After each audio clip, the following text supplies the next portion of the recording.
Venice never had gold mines, farmland, or an army worth mentioning, yet it became the richest city on earth for 400 years. By the 1400, a Venetian merchant's net worth could rival a small nation's treasury. Not because Venice conquered territory or extracted minerals, because they understood a principle that still moves markets today: control the route not the resource.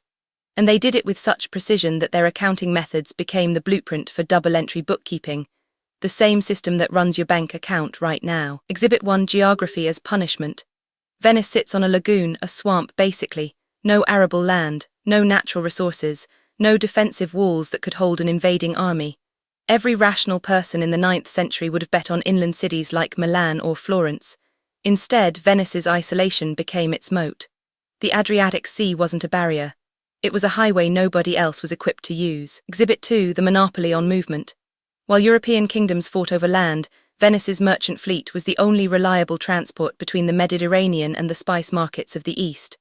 A Venetian galley didn't just carry nutmeg and silk. It carried scarcity itself. A shipment of black pepper, literally worth its weight in silver in 1300s Europe, arrived in Venice first. They sold it at monopoly prices before competitors even knew it existed. But here's where incentives matter. Nobody in this story is stupid. The Venetian government didn't stumble into this. They designed it.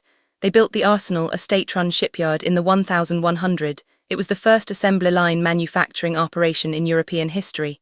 Standardized components, interchangeable parts, worker specialization. They could launch a fully equipped galley every single week. That speed, that was the competitive advantage. While Genoa, Venice's rival, took months to build a ship, Venice was already running the next expedition. The math is brutal. Faster turnover on voyages meant faster capital returns. Faster capital returns meant more ships. More ships meant more monopoly control. It's compounding interest, but for maritime empires. Exhibit 3: The currency of trust. Venice didn't just move goods, it moved debt. They invented the Promissory Note, a written promise that you could cash in Venice for gold. If you were a merchant in Alexandria or Beirut, you didn't need to physically carry gold across bandit-infested deserts. You carried a Venetian note. And everybody accepted it because everybody knew Venice would honor it. This wasn't altruism. It was empire building through reputation.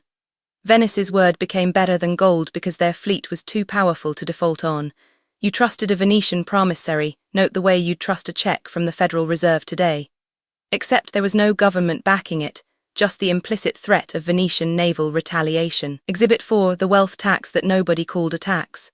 Venice's government issued shares in trading expeditions.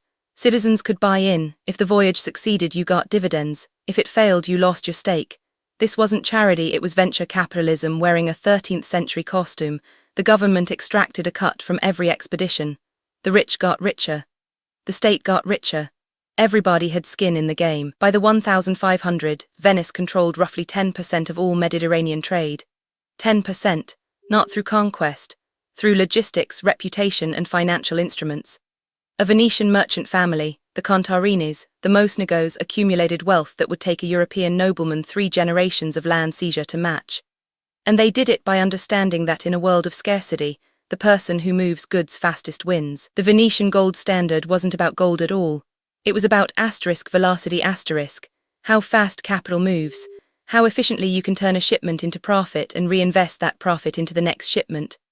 Modern finance calls this return on invested capital. Venice just called it not going broke. And here's the part that should make you uncomfortable. It worked until it didn't. When the Portuguese discovered a sea route around Africa in the 1500, they bypassed Venice entirely. The monopoly evaporated. By the 1700s, Venice was a tourist destination, not an economic superpower.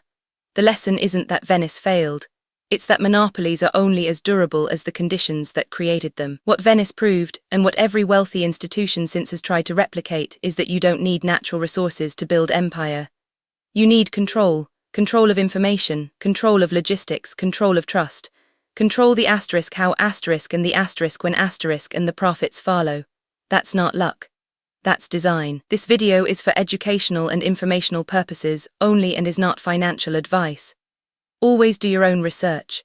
Subscribe for more unsolved mysteries in economics and the hidden architecture of wealth, the patterns that repeat, the incentives that drive history, and the mechanics behind the fortunes that shape our world. Subscribe, there's a new unsolved case in economic history every week. This video is for educational and informational purposes only and is not financial advice. Always do your own research.